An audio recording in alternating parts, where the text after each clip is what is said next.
Okay, so we've all seen Whiplash. And it's been analyzed to death. Was the chair scene realistic? Who took the folder?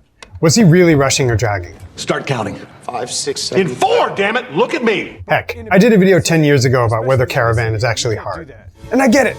It's this heart-rending story about abusive mentors and reaching your goals, and every non-musician has been asking every drummer, is it realistic, since 2014.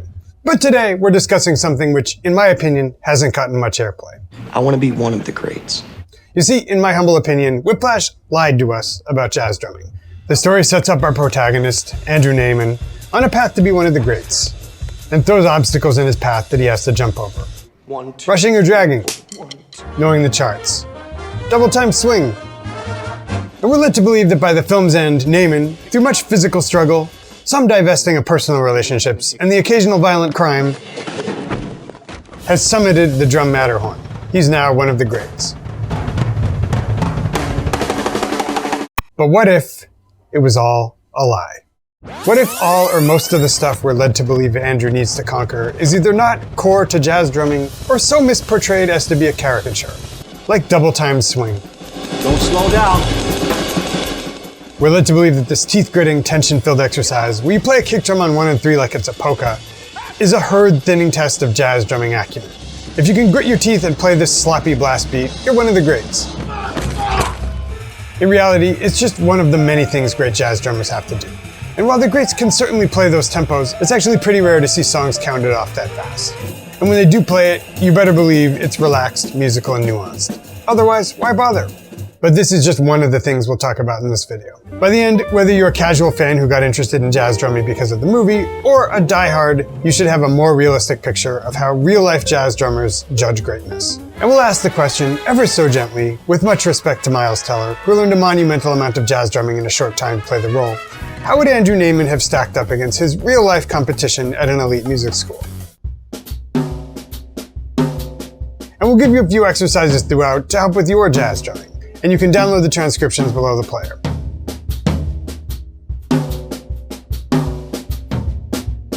Today on the channel, did Whiplash lie to you about jazz drumming? Stay tuned.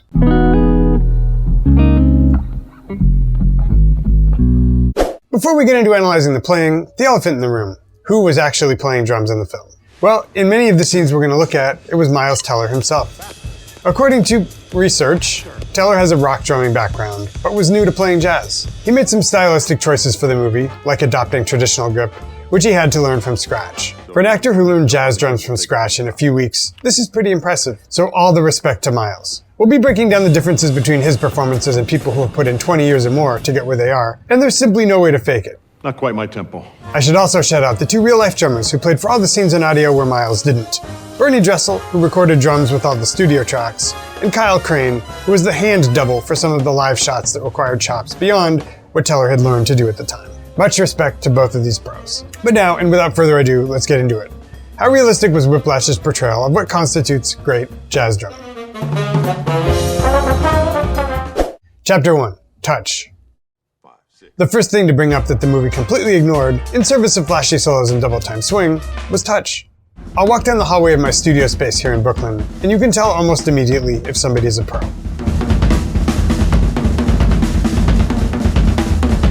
It's not necessarily how fast they're playing, or whether they have enough chops. It's touch. Let's get into the movie, and let's go to one of the opening scenes where Andrew plays some rudiments for Fletcher.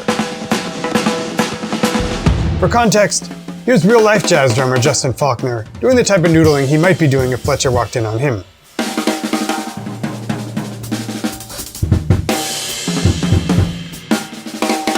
Notice anything different? Let's back it up. Andrew. Justin. The difference is the way they hit the drum. So let's do a quick demo. When people who haven't played very much hit the drums, they often choke the sound like this. It comes from not having enough control in the right parts of the grip and too much in others. So they use muscle rather than gravity to make the stroke, and they choke off the rebound for a stroke like this. I should say, some pro drummers do make the musical choice to play with a more forceful choked sound, but they have the control to choose to do it.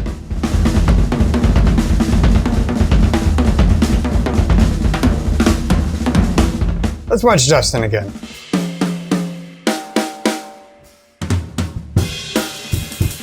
He's getting a beautiful sound out of the drum every time. When you control in the right places, you can let the stick rebound freely while still controlling it. We can see examples of that choked sound in multiple places, including the chair scene. 5, 6, and.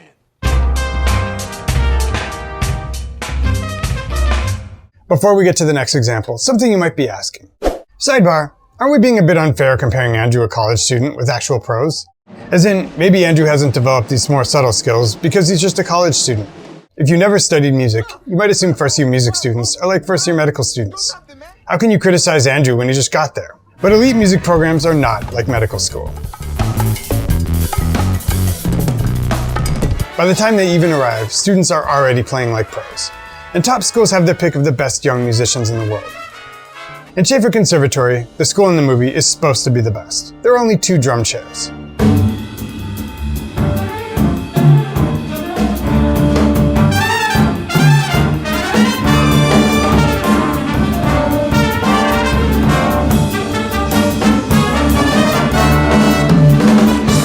So, what's a real-life comparison? How about the 1 o'clock and 2 o'clock lab bands for the University of North Texas? Alma mater of Ari Honig and Keith Carlock, among others. So, here are some real-life drummers in those bands.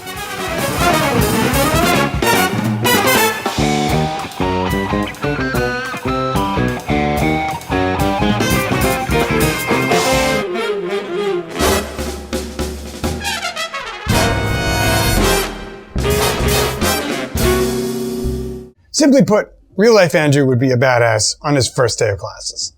Like a Justin Faulkner in his early 20s, or Kendrick Scott. Now, let's get into probably the biggest difference between the way the movie portrays good jazz drumming and the way real-life pros think about it. Chapter 2, the actual swing beat. The movie presents the jazz swing beat like it's just incidental, like something you play between solos and band figures. It is not. Here are a few examples of great jazz drummers over the years, and I want to call your attention to a few things.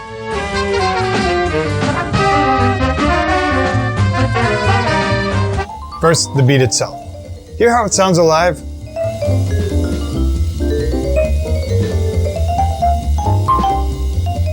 That's because of the subtlety of where they place the quarter note, and the swing pattern on the cymbal itself. Next, the chatter on the snare drum and bass drum. Try to listen to the soloist, then listen to what the drummers are doing.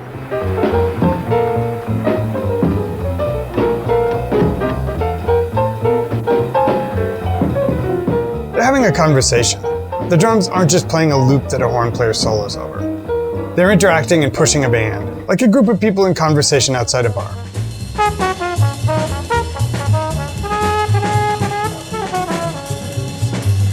Finally, the double time swing. On the occasions when drummers have to play extreme tempos like that, they're relaxed and musical. Here's big band great Sonny Payne.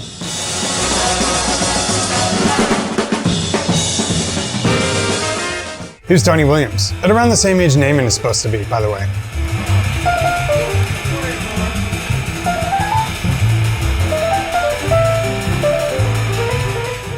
So, why is this difficult to fake? 2 things. First, the right cymbal technique itself. It's years of practice and muscle memory. I'm fast forwarding through my video on this, which you can check out at the card on your screen, just to show all of the physics involved. In that spirit, the second element of swing the movie mostly ignores is what to play with the other limbs.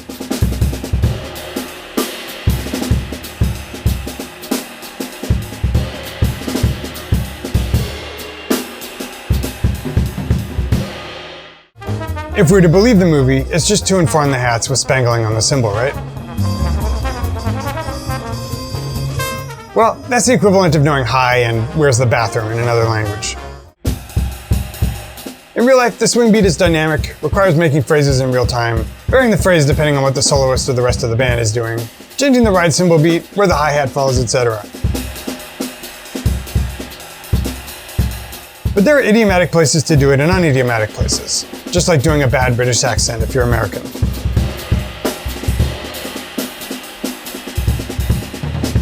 All of that adds up to this for real-life elite young jazz drummers.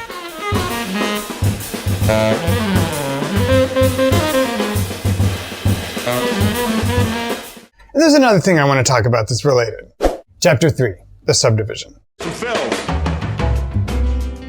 For scenes in the rehearsal room, pro big band drummer Bernie Dressel recorded the audio, and Miles Teller learned to pantomime the parts note for note. But during the famous rushing or dragging scene, according to my research, it was Teller playing himself. 5, 6,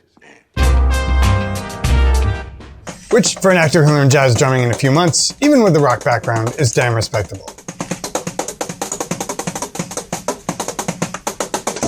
This is not one of the harder ones to explain, but pros have more control over where they place the notes.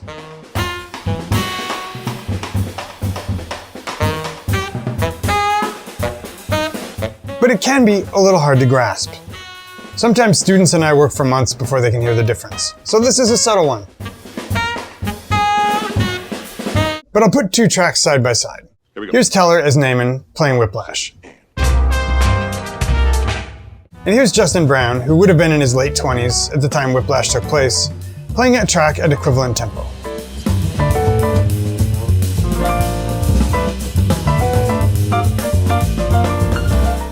Justin, who in multiple interviews has said he's played the drums since age 2, has the degree of refinement you'd expect here.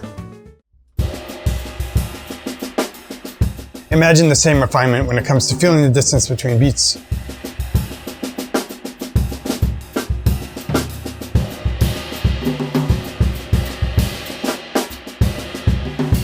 What I'm trying to say is, it's subtle, but impossible to fake.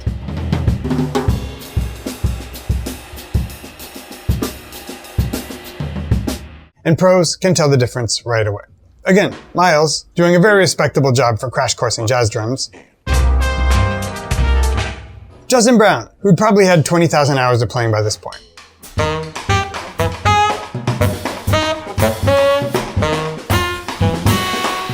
Why am I harping on this?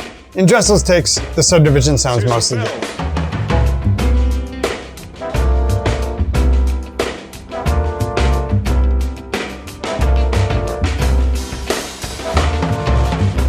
But the movie singles out Teller's performance in the chair scene to ask if he's rushing or dragging. And sure, in some contexts, that's important. But it's not what would cause a pro to wrinkle their brow. In reality, and stopping the band probably only made this worse, it was the tension he was playing with and the consistency of its subdivisions, and the fact that that was causing the beat to be frantic rather than dancing. 5, 6, 7. Not quite my tempo. Before we get to the last example, a little why do we care? When I shared the idea for this video with my coaching students on Discord, I got a fair amount of, it was a dramatization, why do we care so much if the drumming is realistic? I'll admit to being of two minds here. From one standpoint, I'm like, this is a singular movie that put jazz on the map, and it's actually influencing real-life Instagrammers. Why can't we have a more realistic portrayal? Also, people were probably saying it was impossible to make a medical show realistic before the pit. Somebody somewhere said nobody would watch a medical drama with real-life stories. They all want characters sleeping together, like Grey's Anatomy. And the pit creators proved them wrong. Near the leg, but she's still bleeding internally. When does jazz get its pit? I know so many music school kids. Between what happens in jam sessions in New York, to the sheds and being caught in between the ever-evolving Gen Z music and the professors at Berkeley, you could create a compelling story that was more realistic. On the other hand, the issue is probably less the plot than the actors. It's not easy for actors to spit out medical terminology and react with muscle memory like doctors, but it's possible, because it's scripted and they can drill a specific scene over and over with real doctors supervising. Doing that for music, unless you have much more body doubling, or we learn Raghav Mehrotra is also an amazing actor, is going to be hard. And hey, we're here for fun too. If Whiplash motivated some people to look deeper, and they find my video, or better yet, some real-life young jazz drummers inspire them, great. Which brings us to the last category, and it's the one you're most likely to be able to identify even if you're not a musician. Chapter 4, the body movement. It's really hard to fake the body movement of a pro because it's thousands of impulses honed over decades all put together. Let's come back to Naaman doing Caravan. Here, he might be miming the drums recorded by Bernie Dressel, but it's Teller's movement. Now let's watch Justin Faulkner again.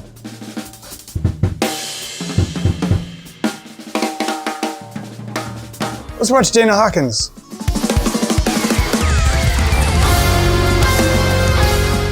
There are a couple components to this, so let's break it down. When some drum students come to me, their movement is choppy. It looks like every gesture is taking them by surprise. To get them moving more efficiently, we practice a simple molar sequence that looks like this.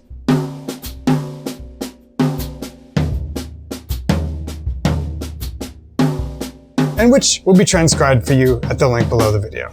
Many pro drummers use whip-like arcs and generate power efficiently like a pro golfer. They also move like their body knows in advance what it's hitting. Here's Faulkner again. And here's Teller as Andrew.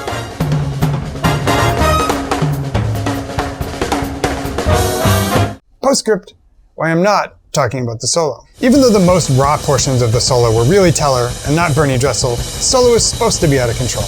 And drummers pushing the envelope beyond their technical abilities doesn't necessarily mark somebody out as an amateur.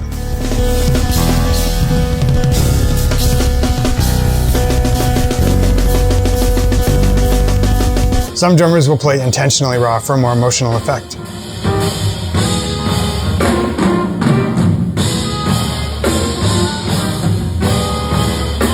So while I do think the tension in his arms is a little unrealistic, I won't say that the fact that Teller pushes himself to the frayed edge of his abilities is unrealistic.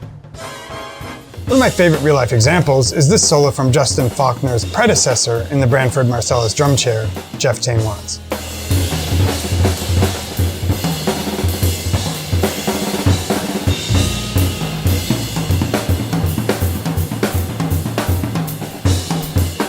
Of course, Watts has impressive touch, swing feel, subdivision, and body movement. But in this solo, he's answering to a higher power, pure, raw emotion.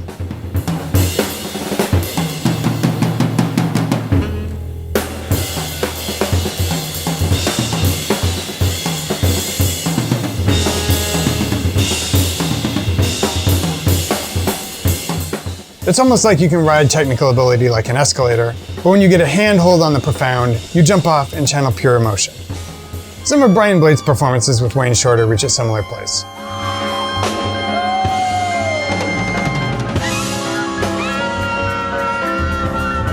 Not to mention, pretty much the entirety of Elvin Jones's career.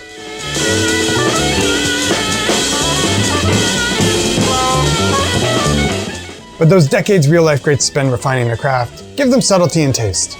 The ability to dance with and channel the emotion. The ability to do a different solo every night. So, did Whiplash lie to us about jazz drumming? In a manner of speaking, I'd say yes. We're led to believe that jazz drummers are judged by their double-time swing, and that navigating a difficult chart is the highest level of achievement.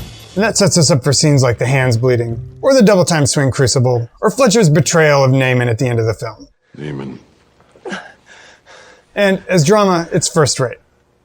you're done. But if it cultivated an interest in jazz drumming, just know the iceberg beneath the waterline is much bigger, more interesting, and more nuanced, and it's waiting there for you to discover.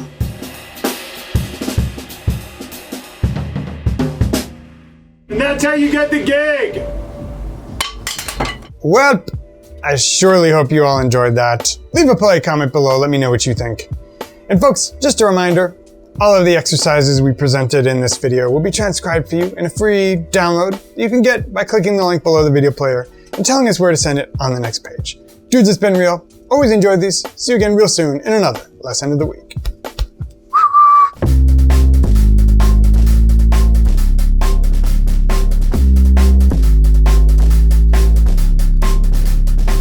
Not quite my tempo. It's all good. No worries. Here we go.